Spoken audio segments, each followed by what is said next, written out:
So hello everyone, again welcome to our channel Mahajan Physics Classes. Now we are continuing our playlist and this is the playlist for Thermodynamics. और last video is for जो last video हमारा बना था, this is the last video is for Carnot engine and Carnot cycle.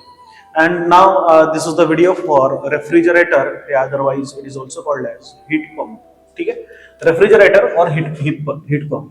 It is a refrigerator. और इसको हम लोग कहते हैं हीट पंप. ठीक. So what is refrigerator and what is heat pump? Refrigerator it is also called as heat pump. Refrigerator क्या चीज होती है? रेफ्रिजरेटर इज अ डिवाइस, एक ऐसा डिवाइस है which is exactly working in the reverse direction of heat engine. Heat engine के जो reverse direction में जो काम करता है उसको हम लोग रेफ्रिजरेटर कहते हैं, या otherwise it is also called as heat pump. Clear? So this is a refrigerator. Refrigerator is also working on the four major steps, that is adiabatic compression, adiabatic expansion, ठीक है, और isothermal expansion and isothermal compression. जो Carnot engine के process है बस वही process यहाँ पर भी लागू होते हैं, और जो प्रोसेस यहाँ होगा हमारा, या जो हम लोग डिवाइस को हम लोग कहते हैं, दैट इज उस चीज को कहेंगे हम लोग रेफ्रिजरेटर, या otherwise it is also called as heat pump. ठीक है, चलिए अगर इसका कंस्ट्रक्शन अगर हम लोग देखेंगे, कंस्ट्रक्शन क्या होगा. कंस्ट्रक्शन में सबसे पहले ऊपर में हम लोग लेंगे cold reservoir. So this is your cold reservoir. Cold reservoir, और यहां हमारा ये एक्ट करेगा सोर्स की तरह, है ना.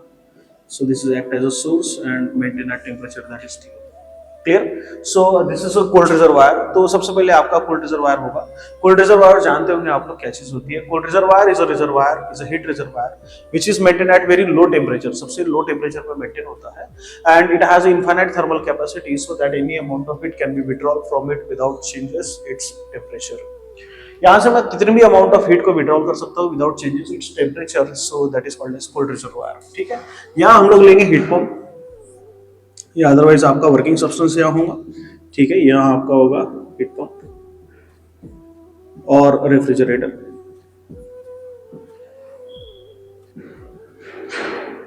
या अदरवाइज आप यहाँ कह सकते हैं आपका वर्किंग सब्सटेंस. ठीक. और नीचे वाले हिस्सों में लेंगे हम लोग, that is called as cold reserve, sorry that is called as hot reservoir. Hot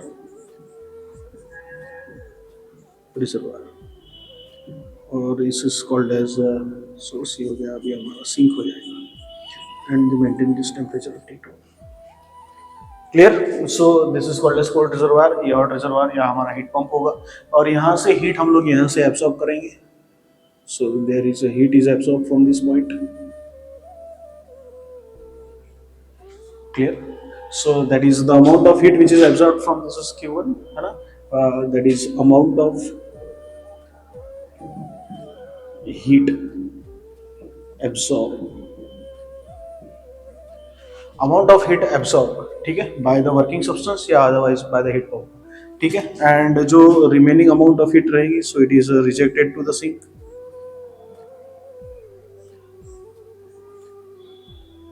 So this is Q2, heat rejected. ये आपकी हीट रिजेक्टेड होगी. Clear? So Q1 is amount of heat absorb from the cold reservoir by the heat pump, या otherwise refrigerator, या otherwise working substance. ठीक है, जो heat absorb ये करेगा, ये यहाँ पे हमारा कनेक्ट होगा एक सिलेंडर. ठीक है, so this cylinder is connected to this environments. ठीक है, और इसके अंदर एक पिस्टन होगा इसके, जो वर्क डन परफॉर्म करेगा. क्लियर? और यहाँ का एक इनर सिलेंडर भी होगा कुछ इस ढंग से.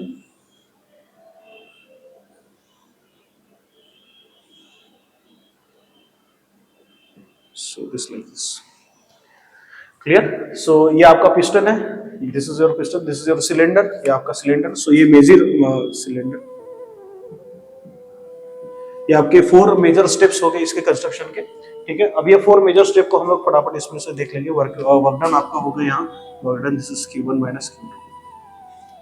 ठीक है, इसमें बहुत सारी चीजों को हम लोग ने पहले एक्सप्लेन करके रखा हुआ है, जो हमारे पहले प्रीवियस वाले हीट इंजन का और कार्नोट इंजन का जो हमारा टॉपिक था उसमें हम लोग ने सारी चीजों को एक्सप्लेन करके रखा हुआ है।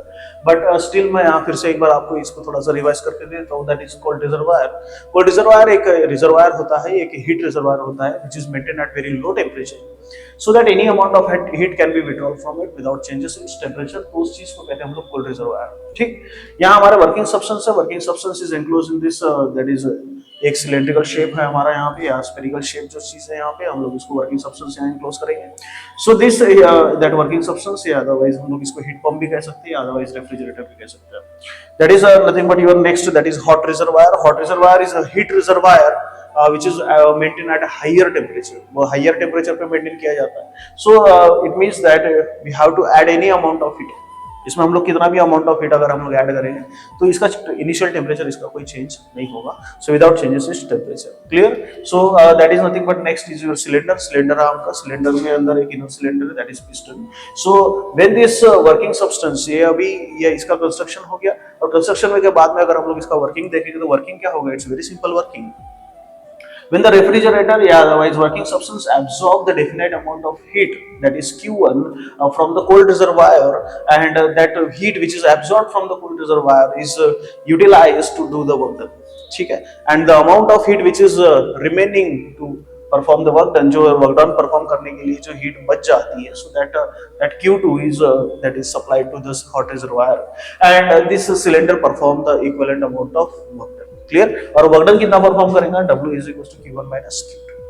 This refrigerator, yeah, otherwise this is heat pump, is working on this that is 4 major steps। That is first isothermal expansion, then adiabatic expansion, then again isothermal compression, and then adiabatic compression। ठीक है, this is exactly उसी तरीके से होगा जैसे हम लोगों ने इसके पहले प्रीवियस वाले वीडियो में देखा हुआ है, दैट इज कार्नोट इंजन में। Clear? So this is the working of this one. तो ये इसका वर्किंग हो गया। वर्किंग होने के बाद में हम लोग इसकी एफिशिएंसी कैलकुलेट करता है। So when we are calculating the efficiency, अगर यहाँ में वर्क डन ले लो तो work done for a complete cycle का होगा। ठीक है, work done for a complete cycle for first from isothermal expansion, फिर एडियाबैटिक एक्सपांशन, फिर आइसोथर्मल कंप्रेशन, फिर एडियाबैटिक कंप्रेशन। इस तरीके से आपका पूरा एक साइकिल यहाँ कंप्लीट मिलेगी। और जो वर्क डन आपका होगा, so that work done is equal to that is net work, so अगर वर्क डन हम लोग लेंगे, so that work done is equal to this is Q1 minus Q2। This is net work done। If I am taking the efficiency of this one, so that is eta। So efficiency is equal to net work done by this heat pump, net work done by heat pump to the amount of heat absorbed, amount of heat absorbed। Clear? So your efficiency becomes, this is Q1 minus Q2 divided by Q1। So efficiency is 1 minus this is Q2 divided by Q1। If I am taking in terms of temperature, so your efficiency becomes, this is 1 minus this is T2 divided by T1। So this is the formula for efficiency। And if I am calculating in efficiency in 100%, मतलब percentage में, so you have to multiply it by 100, that's it। So this is the terms is called as a refrigerator and this is called as heat pump। So thank you to watching our channel। So thank you so much। Again stay with the channel। So आपको सारी चीजें यहाँ हमारे अपने channel पे मिलती हुई रहेगी। Thank you so much। Thank you।